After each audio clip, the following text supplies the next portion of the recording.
작년 이맘때쯤에 한국의 어떤 젊은 여자분이 한국에서 한반도에서 전쟁이 난다라고 하는 그 거짓 예언을 해서 사람들을 선동한 적이 있는데요. 이 사람이 자기가 주님으로부터 여러 가지 계시를 다 받았다라고 해요. 한반도에서 전쟁도 나고. 그 중에 하나를 들어보니까 아주 재밌는 얘기가 있습니다. 제가 예수님에게 직접 얘기를 들었는데 예수님이 자기 생일이 12월 25일이 아니라고 자기에게만 말했다는 거예요. 내가 이걸 들으면서 참 재밌다라고 해야 되는지, 여러분 12월 25일은 예수님의 생일이 아닙니다. 본인만 모르고 있다 뒤늦게 한 거지요. 성경의 어느 한 구절에도 예수님이 그야말로 서기 0년 12월 25일에 탄생하셨다라고 기록한 것은 아무데도 없습니다. 그럼 갑자기 12월 25일이 왜 예수님의 탄생일이냐? 왜 우리는 그렇게 크리스마스를 기념하여 지내는가? 라고 물으신다면 여러 가지 얘기가 있을 수 있겠죠. 가장 대표적인 것은 기독교가 로마에 의해서 공인되면서 당시 로마의 태양신 축제일을 하나 채택을 해서 기독교가 그날을 예수님의 탄생일로 정하였다. 이런 주장들이 있습니다. 그런데 최근에 이제 여러 교회 사학자들이 보니까 로마의 공인 이전에도, 즉 로마가 313년인가요? 그때 이제 기독교를 공인을 하는데요. 그 이전에도 초대교회에서 12월 25일을 성탄절로 지낸 그런 기록들이 있습니다. 그러니까 로마의 태양신 축제와는 그렇다고 아주 관계가 없다라고 말할 수 없습니다. 있으면 좀 어떻습니까? 그렇죠? 그야말로 이 변방의 기독교가 로마의 태양신 축제를 다 접수했다라고 우리가 얼마든지 좋게 생각할 수 있습니다. 그게 우리의 신앙에 위해를 가하는 그런 일은 아닙니다. 어쨌든 그런 주장이 있는데 일부 교회 사학자들이 그건 좀 근거가 없다. 왜냐하면 로마의 공인 이전에도 초대교회에서 12월 25일을 예수님의 탄생일로 기념했다라는 그런 이야기를 하는 분들도 있습니다. 또 한 가지는 히포클라스라고 하는 그 초대교회 그 신학자인데요. 이분의 주장을 따라서 12월 25일이 예수님의 생일이다. 이렇게 얘기를 합니다. 당시 유대인들은 자기의 죽는 날이 그 태아가 임신되기 시작한 날로부터 그 똑같은 날에 죽는다라고 하는 그런 전설을 가지고 있었다라고 합니다.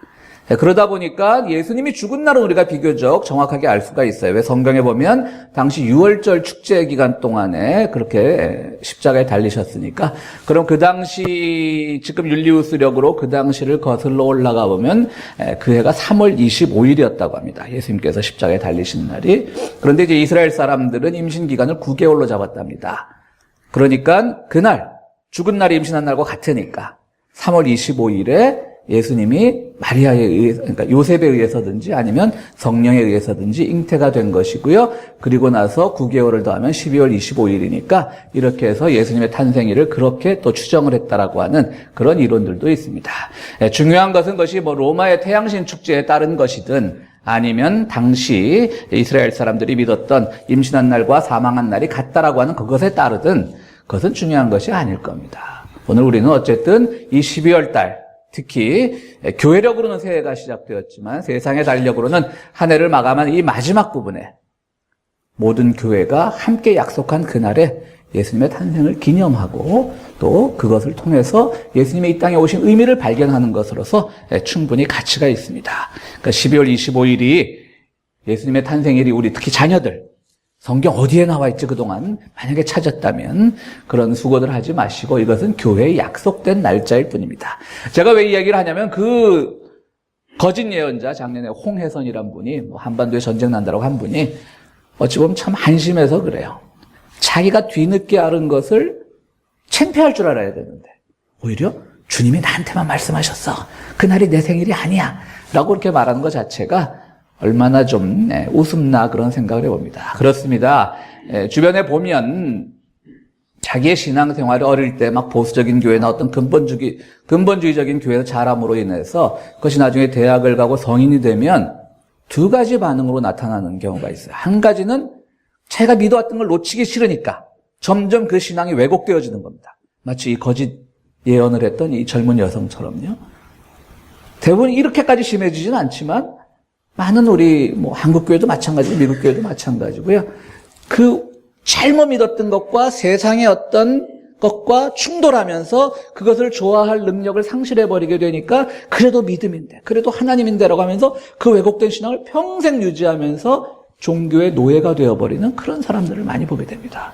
또 한편 어떤 경우가 있냐면요, 나중에 머리가 크면서 내가 교회 속았어, 교회는 다 사기야 이러면서 막 교회 비판적인 사람들이 있어요.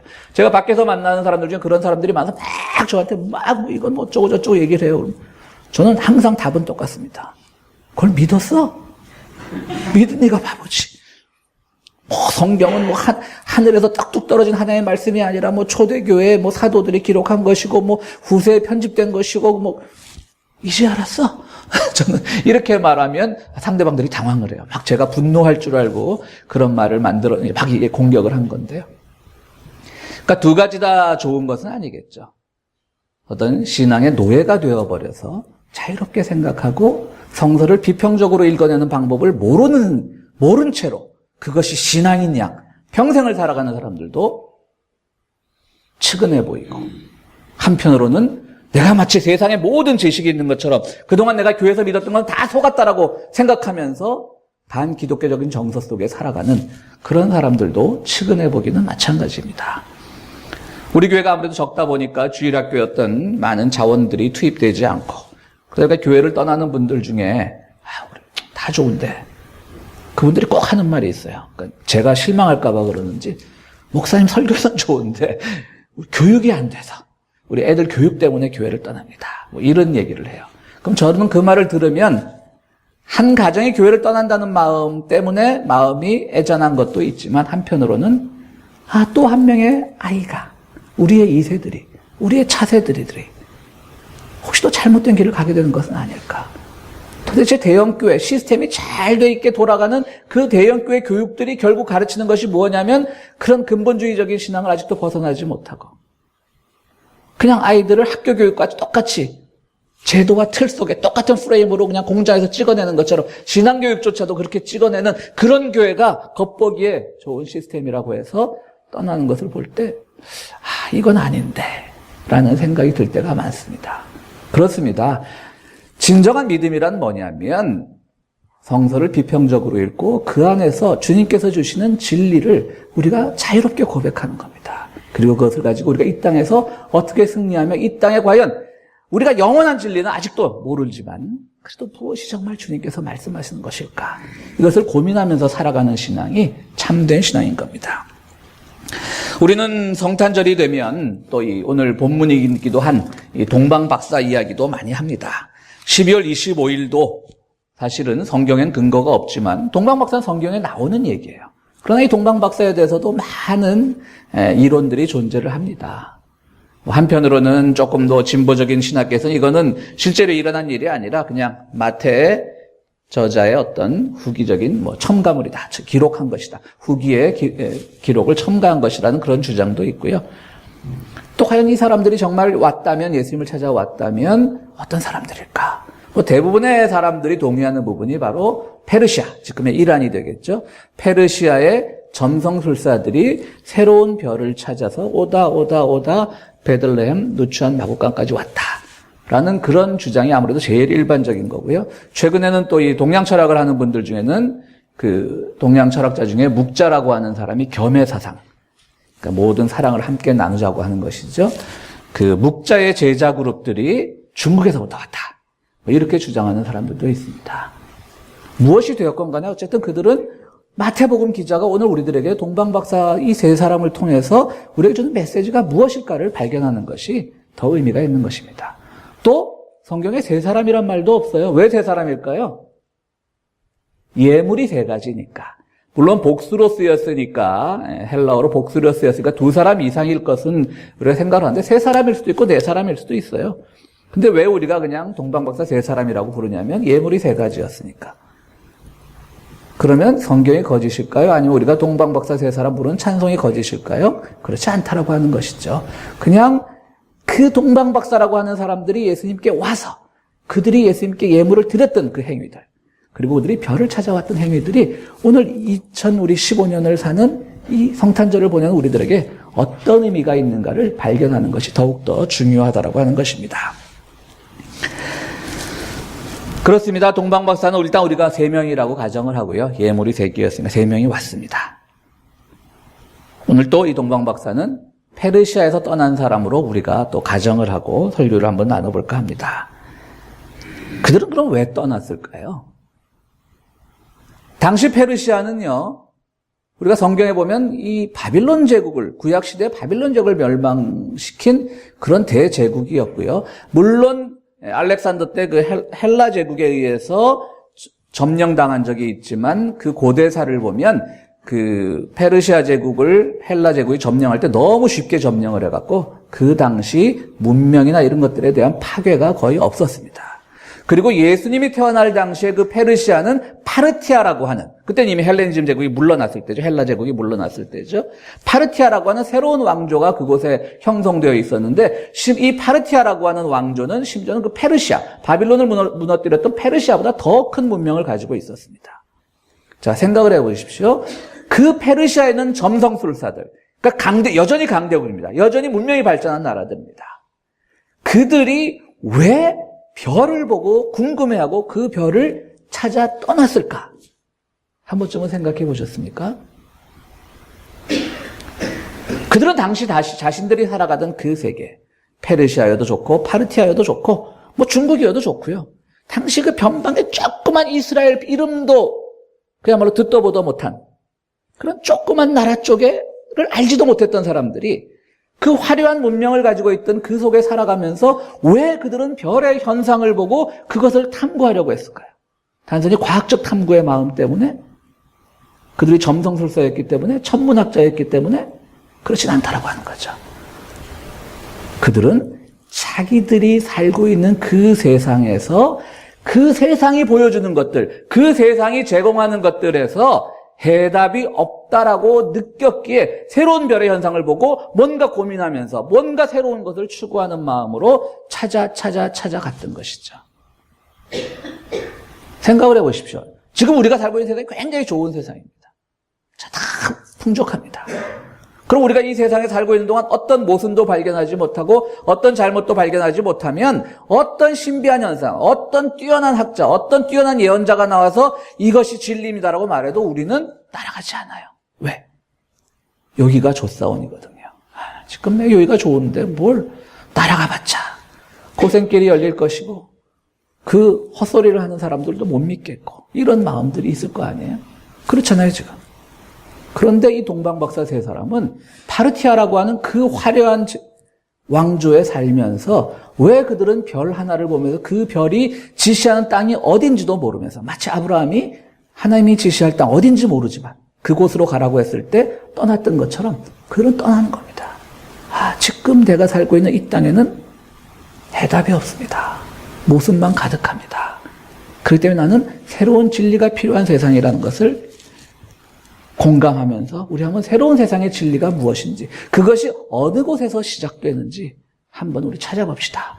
그리고 동료 학자들을 모아서 가기 시작했던 거죠. 먼 길을 갔을 거 아닙니까? 지금 뭐 이란에서부터 뭐 이렇게 지형적으로는 그렇게 멀지 않지만 그 옛날에 뭐 얼마나 걸어서 가니까 얼마나 멀었겠어요. 결국 저는 이렇게 동방박사를 이렇게 생각합니다. 그들이 사는 세상에는 답이 없다는 것을 발견한 사람. 뭔가 세상에 새로운 변화를 추구하는 사람들. 분명히 그들의 세상이 모순투성이로, 겉보기에는 모순투성이가 없지만 그 내밀한 면을 들여다보면 그 안에 많은 모순이 있고 잘못이 있었다는 걸 누구보다 깨우쳤던 사람들. 그래서 그들은 새로운 진리를 찾아 떠났던 겁니다. 그런 점에서 신앙인이란요, 우리가 뭐 지성인이라고 불러도 좋고 이 사람들을 박사라고 성경에서, 우리말 성경에서 칭하니까요. 신앙인이 되었건 지성인이 되었건 지금 눈에 보이는 현실에서 답을 찾는 사람이 아니라 그 현실의 깊숙한 면에 숨겨져 있는 모순과 문제점을 발견하고 새로운 답을 추구하는 사람들. 그것이 곧 신앙인이고 지성인입니다. 많은 신앙인들, 구약의 예언자들이 그랬죠. 지난주에 우리가 예레미야로 설교를 했지만 예레미야가 대표적인 사람이죠. 모든 거짓 예언자들은 좀 괜찮아 하는데 예레미야만이 그 이스라엘과 유다가 가지고 있었던 모순을 발견했던 거예요. 아니야, 이건 아니야 말하니까 사람들이 왜 우리 지금 잘 살고 있는데 자꾸 아니라 그래 얘기를 하는 거죠. 지금 우리 시대에 필요한 건 아니야, 아니야, 이것은 잘못이야 라고 말해줄 수 있는 진정한 예언자가 필요한 거예요. 근데 많은 사람들은 봐봐, 얼마나 우리 전세 대비해서 잘 살고 얼마나 풍요롭게 살고 그저 이 땅에 우리의 풍요로움과 우리의 이 편안함을 방해하는 그 세력들만 없애면 우리는 더 평화로워질 거야. 뭐 이런 거예요. 우리 특히 한국 교인들이 어떤 사람들이 우리의 평화를 방해하는 사람들이에요? 한국 근본주의자들이 첫 번째 동성애자들, 두 번째 무슬림들, 얼마나 많은 얘기들이 나와요. 세 번째 북한 공산당들. 이 세 사람만 없애면, 이 세 그룹만 없애면 세상이 막 좋아질 거라고 선전을 해요. 실제는 그들을 향한 그 증오가 세상을 지금 더 거칠게 만들고 세상에 거짓 진리가 난무하게 만드는데, 그들에 대한 증오와 두려움 때문에 오히려 내가 가지고 있는 이 모순투성이 위에서 기초했던 내가 가지고 있는 그 알량한 터전들이 무너질까 봐 겁을 내고 증오하고 나는 여기가 좋사오니 라고 하는 겁니다. 그러나 동방박사 세 사람은 그랬던 사람들이 아니라고 하는 것입니다. 그런 점에서 그들은 자신이 살고 있는 세상이 인정하는 다수의 논리로는 구원을 못 받는다는 사실을 발견했던 사람들입니다. 그들이 살고 있던 페르시아의 후예들, 파르티아 왕조의 모순을 찾고 있었던 사람들입니다. 유명한 철학자들은 또 어떻습니까? 소크라테스나 칸트나 이 사람들은 자기들이 확실하다고 믿고 있는 것에 늘 의심을 했던 사람들입니다. 그렇기 때문에 우리는 그들을 또 위대한 철학자라고 생각을 하고 있는 것입니다. 그래서 그들은 새로운 세상의 상징을 찾아 떠납니다. 그들이 정말 자기들이 살고 있는 세상에 모순점이 없다면 그들은 아무리 신비한 별이 떠서 그들을 동방으로 인도해도 결코, 이 베들레헴 쪽으로 인도해도 결코 가지 않았을 겁니다. 그래서 열심히 갔습니다. 그래 도착한 곳이 어디입니까? 베들레헴의 낡은 마구간입니다. 거기에서 아기 예수를 발견합니다. 여러분, 구약 성경에서는요, 하나님을 보는 사람은 죽게 돼 있어요. 그 구약에 뛰어난 지도자였던 모세도 하나님을 본 적이 없어요. 하나님이 숨어서 목소리만 들려주셨어요. 그리고 한 번 시내산에서 마주쳤는데 하나님이 등만 보여주신다고요.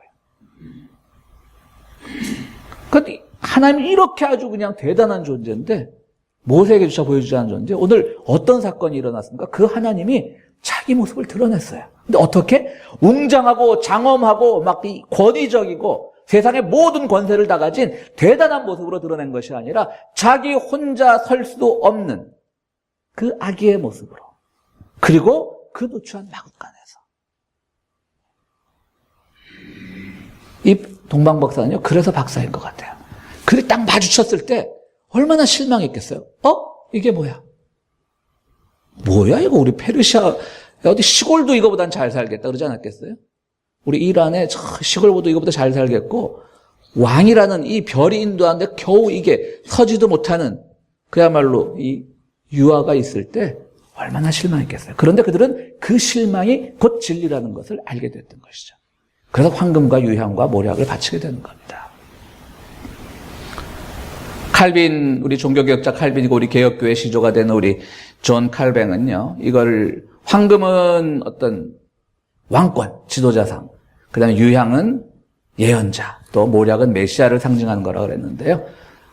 뭐 칼빈이 말했으니까 뭐 우리가 믿기도 해야 되겠지만 저는 좀 새롭게 생각을 합니다. 황금과 유향과 모략은 뭘까요? 당시 페르시아 문명에 가장 생산이 잘 되던 그 나라의 어떤 부의 상징이었어요. 이 사람들은 대단한 왕인 줄 알고 대단한 진리가 있는 줄 알고 그걸 가지러 왔는데 아기 예수가 있으니까 자기들이 얼마나 황금과 유향과 모략이 그들을 상징하는 어떤 부의 상징 혹은 문명의 상징, 자기들의 권위의 상징, 대제국의 상징이라고 믿고 있었던 것이 얼마나 덧없는 것인가를 알고 예수님 앞에 버리는 거죠.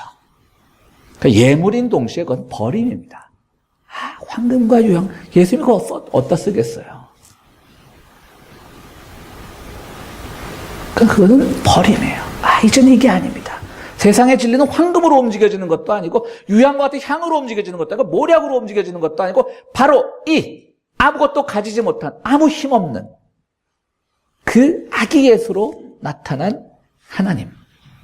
약함, 나약함, 겸손함, 비어있음, 결여, 이런 것들이 바로 세상의 새로운 진리의 기본이라는 것을 동방박사들은 알았던 거죠.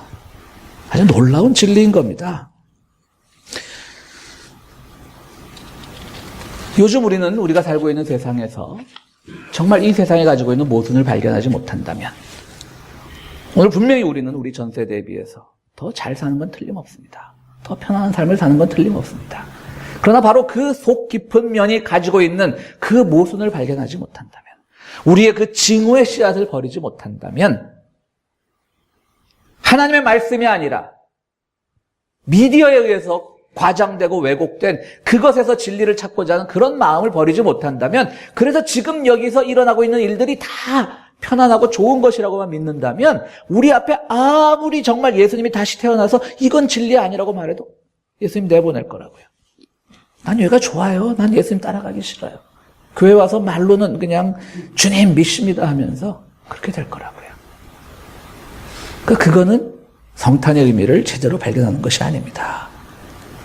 그렇습니다. 왜 동방박사들은 그들의 발전한 곳을 떠났을까요? 그들은 그곳이 가지고 있는 문제점을 알았기 때문입니다. 그리고 먼 여행 끝에 도달한 곳에서 그들이 발견한 것은 아무 힘없는 큰 칼을 찬 장수가 아니라 황금으로 덕지덕지 입혀진 그런 부자가 아니라 누추한 마구간에 있던 아기 예수의 모습을 보면서 그들은 이것이 진리의 길이었구나라는 걸 깨달았던 사람입니다. 오늘 그런 점에서 우리는 동방박사의 신앙이 필요합니다. 신앙인이란, 믿음의 사람이란 지금 눈에 보이는 현실에서 답을 찾는 사람이 아니라 그 현실이 가지고 있는 내밀한 모순을 발견하는 사람들입니다. 그래서 이것을 어떻게 극복해야지 그것이 아기 예수의 탄생과 같은 의미를 가지는가, 그것을 가지고 끊임없이 고민하는 사람들입니다. 사랑하는 평화의 교회 성도 여러분, 오늘은 성탄주일입니다. 우리가 세상을 살아가면서 분명히 세상은 화려하고 좋게 돌아갑니다. 그러나 세상을 보지 말고 별을 찾아 헤매는 여러분들이 되어야 됩니다. 중요한 겁니다. 별을 찾아 헤매야 합니다. 어디에 진리가 있을까? 과연 주님께서 오늘 우리 이 세상에 무엇을 말씀하실까? 별을 찾아 헤매는 마음, 그것이 바로 믿음입니다. 우리 사랑하는 성도 여러분, 늘 새해에도 별을 찾아 헤매는 그 믿음을 가지고 세상을 이겨내는 여러분들이 되시기를 간절히 바랍니다. 우리 함께 기도하시겠습니다.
거룩하시고 자비로우신 하나님, 주님께서 이 땅에 오신 그 의미를 우리가 발견하는 오늘 예배가 되기를 원합니다. 참으로 지난 오랜 세월 동안 세상은 발전하고 우리의 삶은 훨씬 더 윤택하여졌지만 아직도 우리 사회 여러 가지 곳에서 모순이 지배를 하고 불의가 지배하는 세상을 보게 됩니다. 자기가 살던 세상이 훨씬 더 풍요로운 세상이었음에도 불구하고 새로운 진리를 찾아 먼 길을 헤매왔던 그 동방 박사들처럼 오늘 우리 분명히 겉보기엔 좋은 세상에 살고 있지만 주님께서 오늘 우리들에게 무엇을 깨우치기를 원하는지 발견하는 믿음을 가진 사람들이 될 수 있도록 함께하여 주시옵소서. 오늘 거룩한 주님의 탄생을 기념하면서 예물을 드리는 손길들 기억하여 주시고 그 드리는 손길들마다 주님께서 믿음의 눈이 더욱더 커지는 그런 은총을 내려주시고 그들의 삶에 주님의 뜻을 알아가는 진정한 풍요로움이 내려질 수 있도록 함께하여 주시옵소서. 예수 그리스도 이름으로 기도하옵나이다. 아멘.